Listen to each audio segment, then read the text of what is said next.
Hi, my name is Alyssa. I am a graduating senior and I'll be attending Iona College in the fall. This piece came about when battling daily with low self-esteem. I wanted a way to gracefully admit them so I could learn how to get over them. Nowadays, I'm able to read this poem and say I'm better than what I'm afraid of. It's a great feeling. This piece is titled Typical American Family. My family is a white picket family in a red brick home with a white picket fence. Well, it's actually a handrail, but semantics. We are the perfect American family, so they could claim. This white picket fence has rust on the bottom because it's been exposed to too many frustrated sighs. This red brick home shelters 5 people that don't really know how to communicate well. There's loose hugs and automatic kisses. You walk in and you see a man watching a new episode on religion, myths, or the occasional Walking Dead. He's been sitting there by himself, drawing his passion onto paper, while you follow a rarely required love floating up a flight of stairs, into the master bedroom to a woman who has given life to 3 people, first one unplanned. She lays in bed too clothed or no clothes at all. There is no in-between of her. She was not taught how to sugarcoat her words. The other babies are planned. Down the hall, a bunk bed and a clear line drawn with the placement of toys in the room. This section has the brightest light with the weirdest combination of smelly breath, sweaty feet, and with a whiff of home laid on top of it.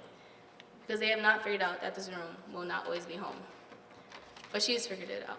The unplanned baby. That baby is 17 now and constantly reflects on life as a whole, but does not truly know what it means to live. She has a bad case of aloophomania, to be free. But she is the one that has cast the chains upon herself. There are 6 links in all. 1 for her detrimental obsession with her weight.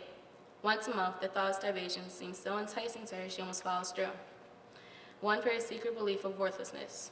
She wants to know that no one needs her, so her unnecessary fear could be confirmed and prove that she's not paranoid.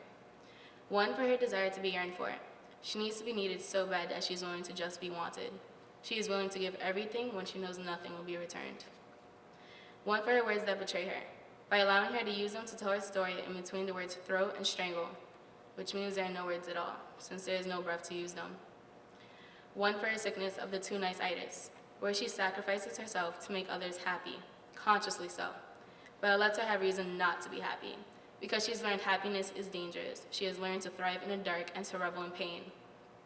And 1 for her stupidity and hope. Because things will get better, but she'll always have this well, colored gray with eyeliner streaked tears, to always recede back into when the outside world becomes too good to be true. There's a spark at the bottom as she knows how to swim, but she decides to drown in the well instead.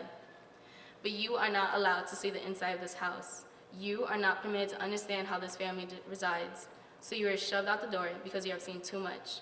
You have allowed them to be vulnerable in front of you. You have not given them the choice to lie to you. So walk backwards out the driveway and walk home. Everybody else says they can be a typical American family. You know better.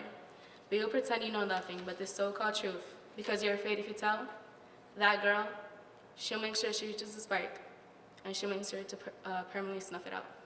Thank you.